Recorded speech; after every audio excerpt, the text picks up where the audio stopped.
The void of the Oryx Veil was a tapestry of muted nebulae, a celestial watercolor painted in hushed lavenders and deep indigos. Most star charts marked it as a navigational hazard, a zone of unpredictable gravimetric anomalies and rogue radiation bursts. For Commander Eva Rostova, captain of the human research vessel Stardust Seeker, it was simply uncharted, and uncharted meant opportunity. "Anything beyond the usual stellar static, Dr. Thorne?" Eva asked, her voice a low murmur that cut through the soft hum of the bridge. Her gaze was fixed on the main view screen, where the Veil's swirling gases danced like distant phantoms. Dr. Eris Thorne, a xenolinguist whose mind was as labyrinthine as the ancient languages he deciphered, leaned closer to his console, a faint furrow in his brow. "Actually, Commander, something quite anomalous. Not natural interference, not a stellar phenomenon. This is structured." Eva turned, her posture shifting from relaxed observation to coiled alertness. "Structured how, Eris?" Thorne adjusted, his spectacles, the screens reflecting tiny pinpricks of light in their lenses. "It's an energy signature, Commander. Extremely faint but remarkably complex. It's a repeating pattern, almost a modulated pulse, unlike anything we've cataloged. If I didn't know better, I'd say it's an artificial transmission." A hush fell over the bridge crew. "Artificial?" repeated Ensign Reliant Vance, the helmsman, his fingers hovering over the control panel. "You mean someone's out there?" Eva's mind raced. Humanity had explored a respectable segment of the galaxy, made a handful of tentative, successful first contacts with species like the mercantile Graval and the enigmatic Signans. But the Oryx Veil was supposed to be empty. Truly empty. "Can you trace a source, Eris?" Eva asked, her voice calm despite the surge of adrenaline. Thorne nodded, his fingers dancing across his holographic interface. "It's coming from deeper within the Veil, Commander. Roughly 0.7 light-years ahead, beyond that concentration of dark matter dust. A three-dimensional projection of the nebula shimmered into existence, a small pulsing red dot appearing at its heart."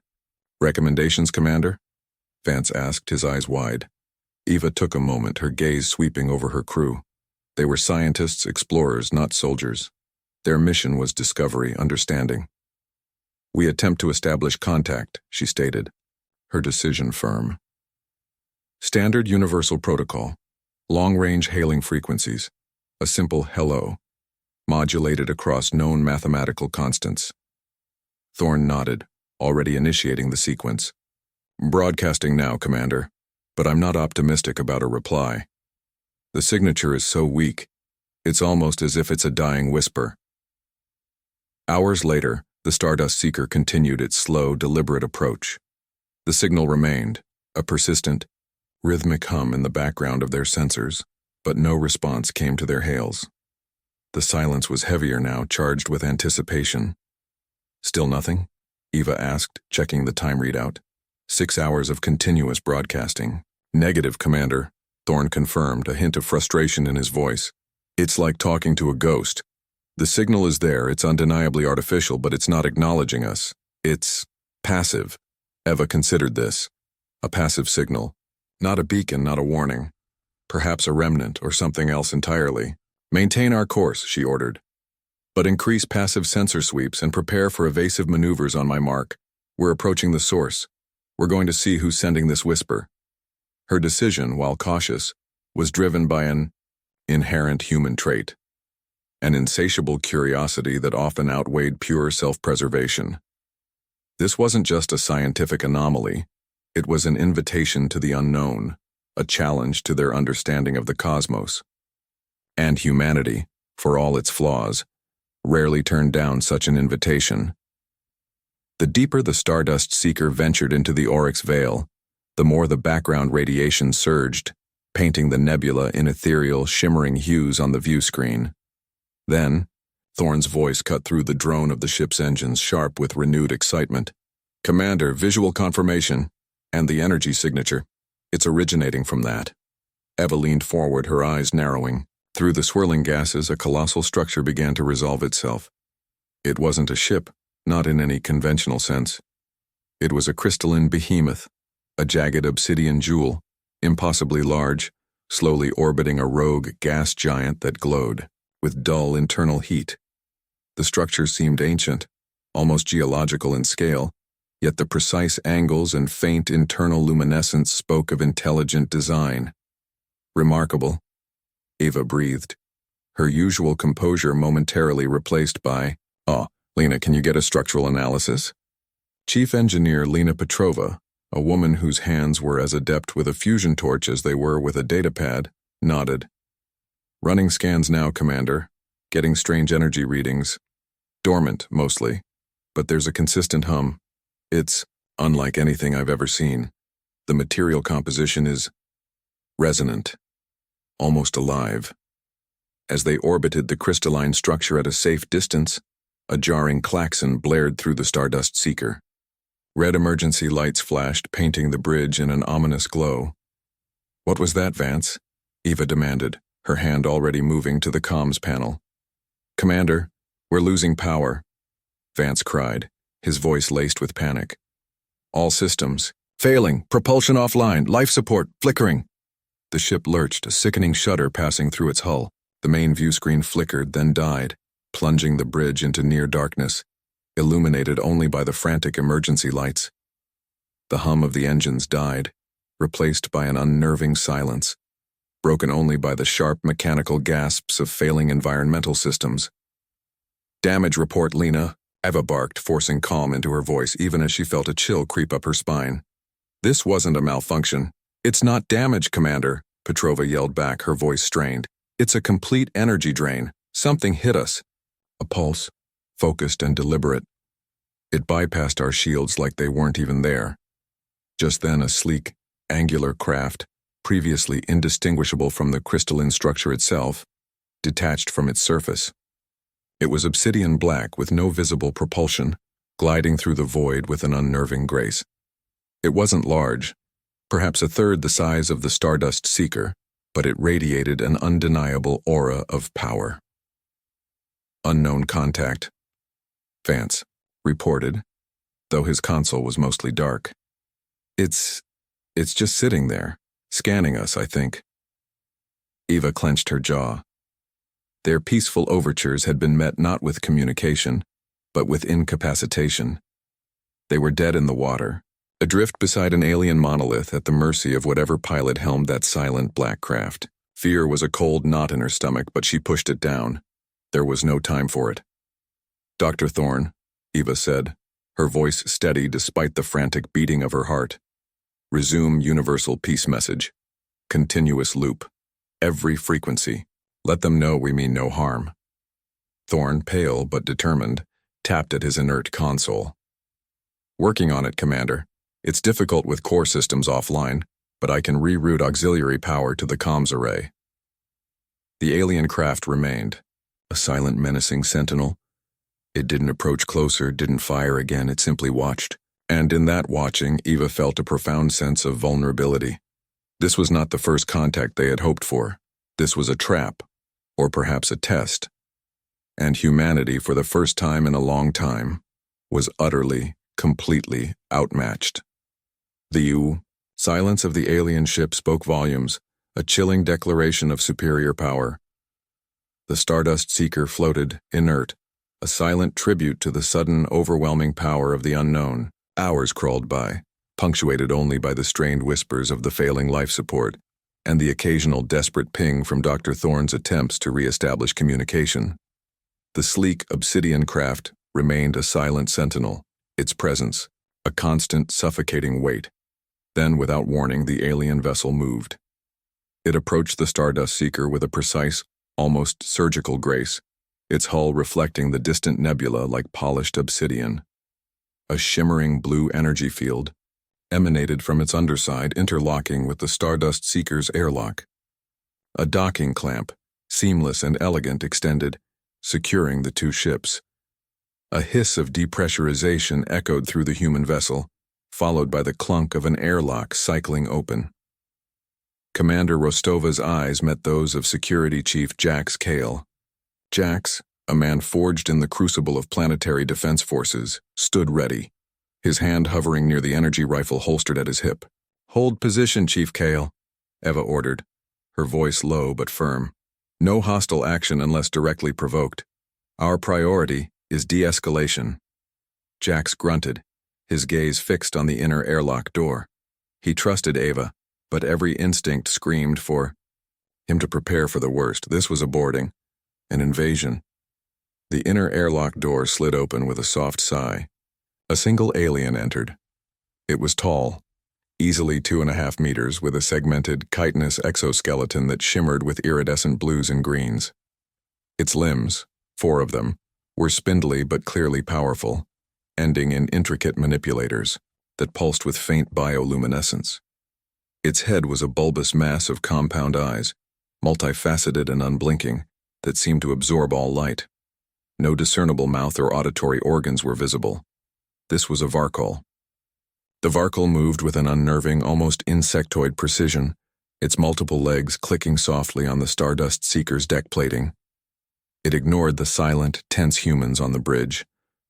Its compound eyes swept over the disabled consoles, the flickering emergency lights, before settling on the primary data core access port. Dr. Thorne, who had been studying the Varkol's every movement, leaned closer to Eva.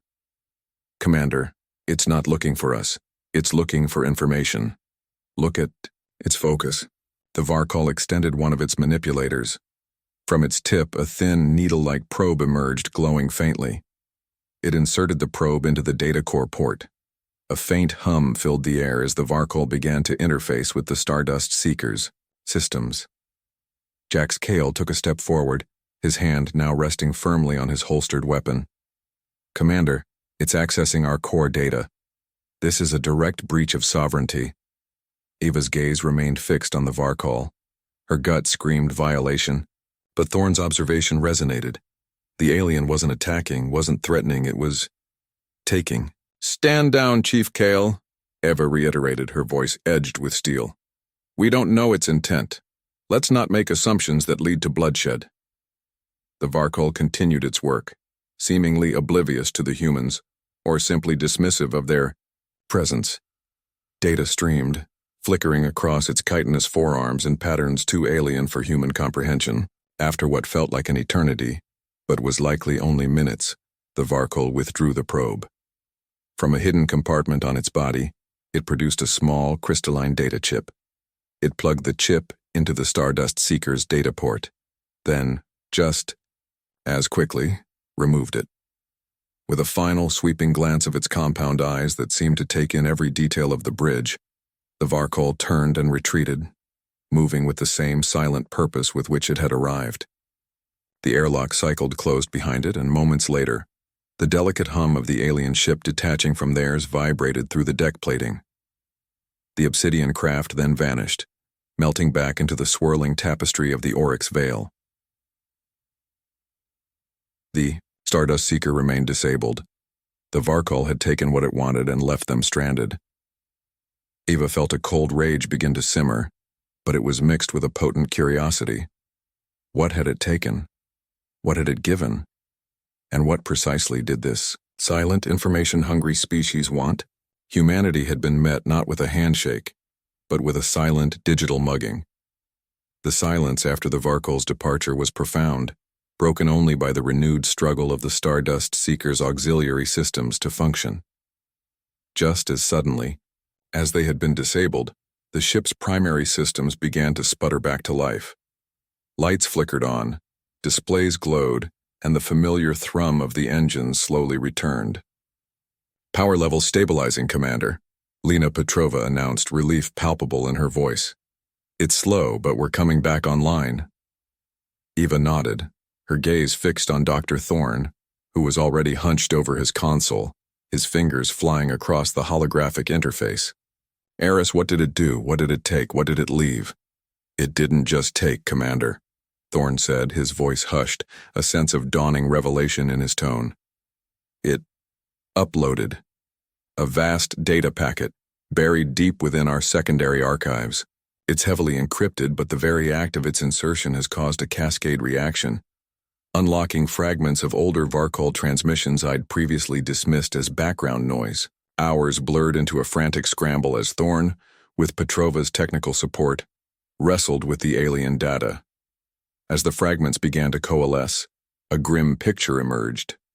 Images, encoded in a language of light and resonant frequencies, depicting Varkol cities teeming with life, then slowly being consumed by a creeping organic blight. Varkol fleets once mighty, reduced to skeletal husks. A silent, desperate plea for understanding, for a solution. "It's a plague, Commander," Thorn finally announced, his face pale, his voice strained. "A galactic blight. It consumes all biological matter. It's what wiped out their civilization, or at least brought them to the brink. They call it the Devourer." He brought up a visual, a chilling holographic projection of a Varkol world, once verdant, now a skeletal wasteland covered in pulsing black tendrils. Then, a recording of what looked like the last Varkol Council, their iridescent exoskeletons dimmed, their movements slow, their silent communication radiating despair. "The crystalline structure," Petrova interjected, her eyes wide with understanding. "It's not just a station, it's a repository, a last hope. They've been trying to find a cure for centuries. The Varkol that boarded us, it wasn't a raider. It was a desperate automated probe, sent from that station, searching for any information, any technology, any hope that might have a solution to the Blight. It took our data, probably our entire ship's logs, our technological specs, hoping to find something, anything that could help." Eva sat back, the weight of the revelation settling heavily upon her. The silent, imposing aliens weren't hostile invaders. They were a dying species, reaching out in the only way they knew how, desperately, perhaps clumsily, but with no malice. Their initial disabling of the Stardust Seeker had likely been a test, a scan for hostile intent, or simply a method to ensure unimpeded access to their data. "They didn't attack us," Jax Kale murmured, his hand finally dropping from his weapon. "They were just looking for answers." Eva felt a profound shift within her. The fear, the anger, dissolved, replaced by a wave of unexpected empathy. They had been seen as a data source, a potential solution, nothing more. But now humanity had seen them, not as a threat, but as victims. "Commander," Thorn said, his eyes alight with a new kind of purpose. "The data it uploaded, it's a genetic marker for the Blight, a complex sequence, and it's looking for a counteragent, something that can disrupt its replication at a fundamental level." Eva stared at the projection of the dying Varkol civilization. Humanity, with its boundless curiosity, its unconventional approaches, its sheer refusal to give up. Could they be the answer to a galactic plague? It was a monumental thought. "Lena," Eva said, her voice steady, her decision hardening, "our bioreplication technology, could it be adapted to synthesize a counteragent based on this genetic marker?" Petrova's eyes widened, a spark of scientific excitement igniting in them. "It's ambitious, Commander. Our tech is designed for terraforming, for creating life, but in theory, with enough refinement and the right energy inputs, yes, it might be possible to synthesize something that destroys life, or at least this Blight. It would be incredibly risky. We'd have to interface directly with their crystalline structure to amplify the process. It's a massive energy sink." Eva looked at the empty void where the Varkol ship had vanished. "Eris, prepare a new message, translated. We need to explain. Tell them we understand. Tell them we want to help." The first contact had gone sideways indeed. But now, staring into the abyss of a dying alien civilization, Commander Eva Rostova knew that humanity had a choice. And humanity, with its inconvenient, messy, and often illogical compassion, was about to choose the path that led right. The decision hung in the air for a single, profound moment, then settled with the weight of destiny. Commander Rostova hadn't consulted with Star Command. She hadn't even truly consulted her crew beyond assessing their capabilities. It was an instinct, a core human response to suffering magnified by the sheer scale of the Varkol's plight. "We help them," Eva stated, her voice resonating with quiet conviction. "Lena, Dr. Thorn, I need a detailed plan for adapting the bioreplication technology. Jax, prepare your security teams. This isn't a fight, but we need to be ready for any unforeseen variables. The Stardust Seeker hummed with renewed purpose.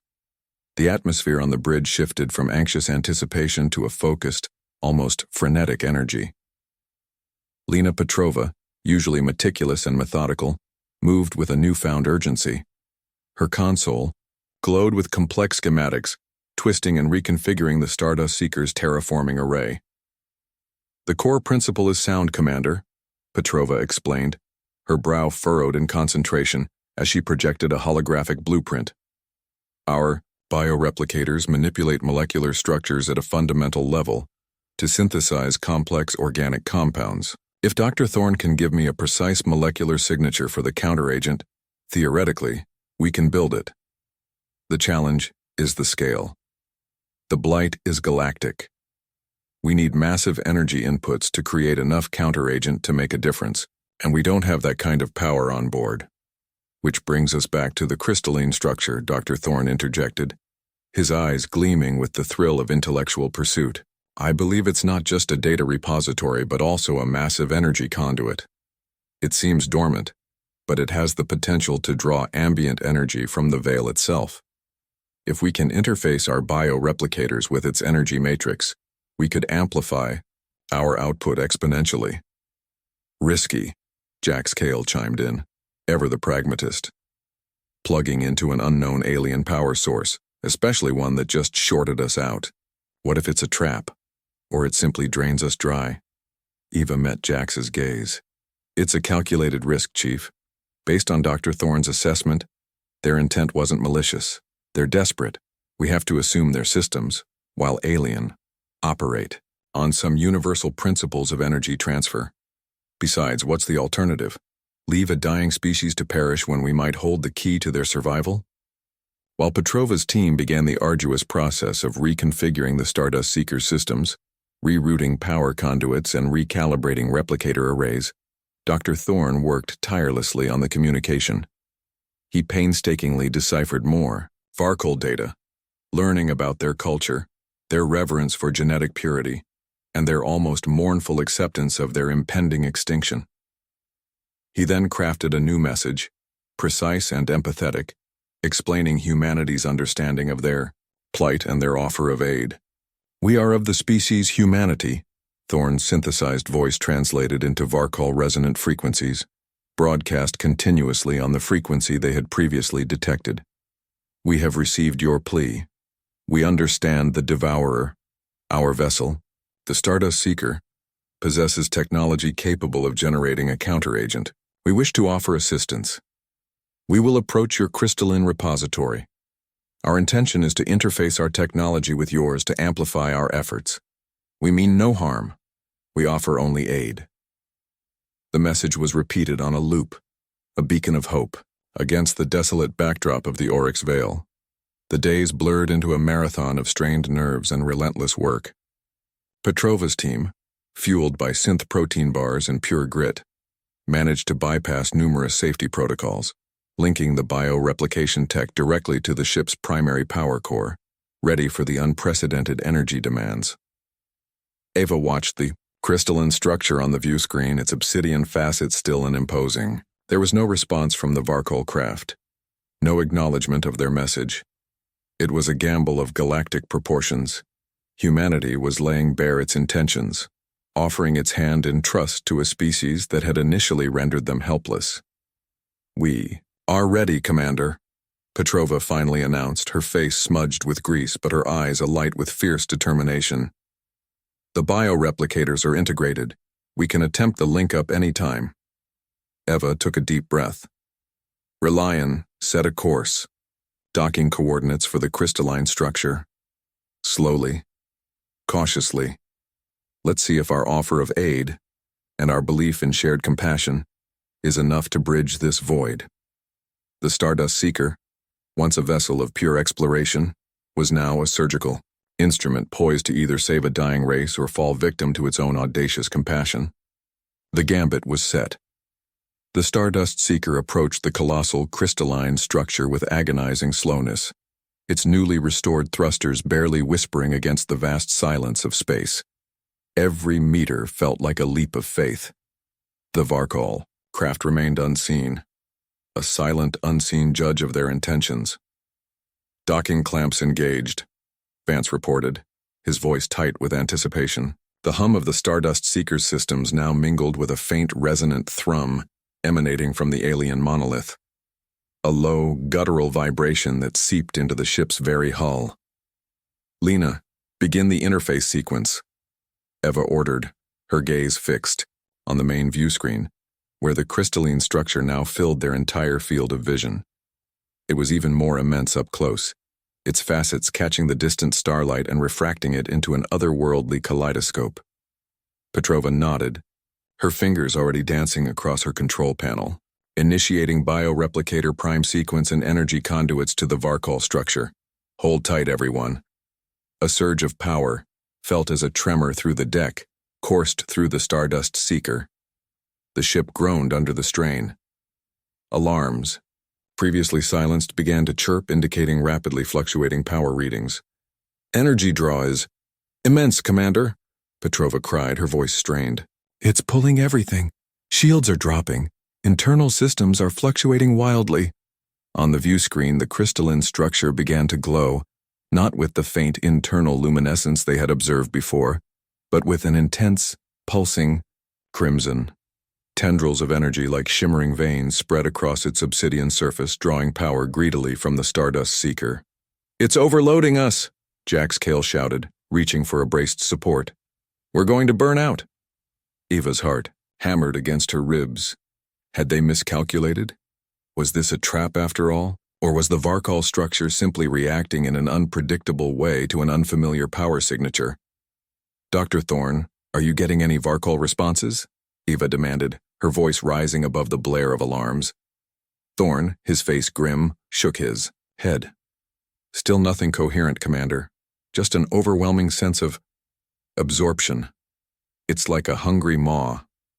Just as despair threatened to take hold, a flash of obsidian black streaked across the view screen. The Varkol craft. It appeared from nowhere, positioning itself between the Stardust Seeker and the crystalline structure. It's firing," Vance exclaimed, but his tone was confused. Instead of an attack, the Varkol ship emitted a series of precisely modulated energy pulses. Not weapons fire, but something far more intricate. The pulses lanced out, striking specific points on the glowing crystalline structure. With each pulse, the crimson glow on the structure flickered, then began to recede, replaced by a softer, more stable azure. "What's happening?" Petrova whispered, her eyes wide. "It's stabilizing it," Thorne gasped, a look of profound understanding dawning on his face. "The Varkol ship, it's regulating the energy flow. It understood our message. It's helping us interface correctly." The strain on the Stardust Seeker eased. The alarms quieted, and the ship's internal systems began to stabilize. On the view screen, the azure glow intensified within the crystalline structure, coalescing into intricate, swirling patterns.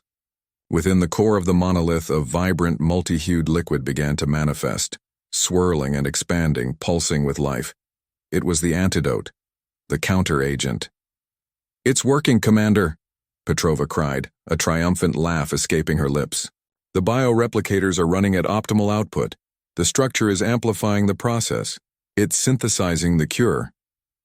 Outside, the Varkol craft remained, its own energy signature now synchronizing with the crystalline structure. A silent, powerful partnership. They had gambled on humanity's capacity for empathy, and the Varkol, in their own silent, alien way, had recognized it. The first contact, which had started so sideways, had finally, undeniably, turned right. The fate of an entire civilization now rested in the hands of this fragile, beautiful collaboration. The crystalline structure pulsed with a soft, benevolent azure, no longer a hungry maw but a beacon of hope. The vibrant, multi-hued antidote, a product of human ingenuity amplified by alien power, now filled its massive core. A shimmering nebula of concentrated healing. "It's finished," Lena Petrova announced, her voice hoarse from hours of intense focus. but filled with a quiet triumph. The synthesis is complete. The structure has processed the maximum capacity. As she spoke, the crystalline monolith began to hum a gentle rising vibration that resonated through the Stardust Seeker. From dozens of previously unseen vents on its surface, the glowing antidote began to stream out, a slow, shimmering cascade of light that diffused into the surrounding gases of the Oryx Veil. It spread like an invisible tide, infusing the nebula with its healing properties. Moments later, the Varkol craft, which had maintained its silent, watchful vigil, emitted a complex series of energy fluctuations. Dr. Thorne, whose comms console was now fully operational, gasped. "Commander, it's communication," he exclaimed, his fingers flying across the translation matrix. "It's not language in the vocal sense, but a direct transmission of complex data and emotional resonance. I'm getting profound gratitude, a deep, deep sense of debt repaid, and an invitation." Eva leaned forward, her heart swelling with an emotion she hadn't expected, a profound, almost spiritual joy. "An invitation to what, Eris?" "To collaboration," Thorne translated, his voice choked with emotion. "They are sending coordinates into their home system. They want to share their knowledge, their technology. They want alliance. They indicate the Blight, the Devourer, is retreating within the Veil. They acknowledge humanity as the unforeseen, healers, the bridge builders." The crew on the bridge exchanged wide-eyed glances. They had come to chart the unknown, and instead they had saved a civilization. "Commander," Jax Cale said, his usual stoicism replaced by a rare, broad smile. "We did it. We actually did it." Eva looked out at the now receding Blight, at the vast, vibrant expanse of the Oryx Veil beginning its slow, miraculous renewal. She thought of the Varkol, a species brought to the brink by an existential threat, and how humanity, with its inconvenient compassion and stubborn ingenuity, had reached across the void. "Rely and prepare for departure," Eva ordered, her voice firm, tinged with a quiet pride. "Set a course for home, but log the Varkol coordinates. We'll transmit them to Star Command. This is just the beginning." As the Stardust Seeker disengaged from the now restful crystalline structure, and the Varkol craft emitted one final resonant wave of gratitude before vanishing, Eva looked at her crew.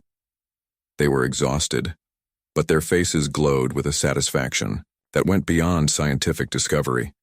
They had chosen empathy over fear, ingenuity over abandonment, and in doing so, had etched humanity's unique spirit onto the canvas of the galaxy.